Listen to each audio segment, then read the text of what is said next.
আমার কোমর ব্যথা আছে, কোমর পাথর হয়ে আসতাম। এখন আল্লাহর রহমতে ওখানে আমি ভালো।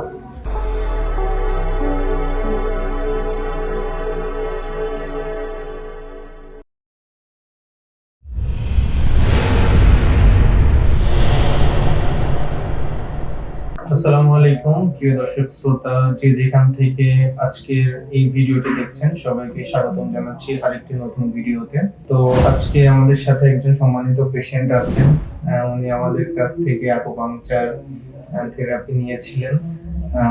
উনি যখন আসছিলেন ওনার কি সমস্যা ছিল, এখন উনি কয়েকটা সেশন নেওয়ার পরে এখন কি অবস্থায় আছে আমরা সম্পূর্ণ ওনার মুখ থেকেই শুনবো। আসসালামু আলাইকুম। ওয়ালাইকুম সালাম। আপনার নামটা একটু পরিচয়টা একটু দিবেন? আমার নাম মোসাম্মদ সামসুন নেহা। জি, আপনার বাসা? তো যখন আমাদের সেন্টারে আসলেন তখন কি সমস্যা ছিল আপনার? আমার কোমর ব্যথা আছে, কোমর পাথর হয়ে আসতাম। এখন আল্লাহর রহমতে ওখানে আমি ভালো। পায়ের পিছনের দিকে চিনচিন বা ঝিনঝিন করতো? করতো নামাজ পড়তে পারতেন ঠিক মতো? না। আমাদের এখানে এসে কি থেরাপি নিলেন আপনি? আকুপাংচার থেরাপি, তাই না? থেরাপি তো দিছি। জি, আজকে আমরা 9 নাম্বার সেশন নিলাম। আমাদের মতো আমরা সেশন আস্তে আস্তে কমছে। জি।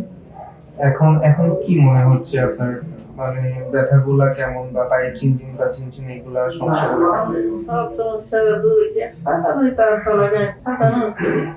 আগে যে জটিল যে সমস্যাগুলো ছিল এই এগুলো জটিল নাই, আল্লাহর রহমতে আল্লাহ ভালো করছেন। জি।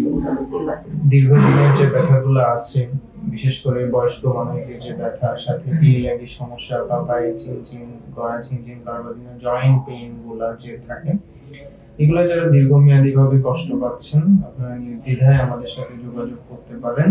ইনশাআল্লাহ একটা ভালো পরামর্শ আমাদের কাছ থেকে পাবেন। সবাই ভালো থাকবেন, সুস্থ থাকবেন।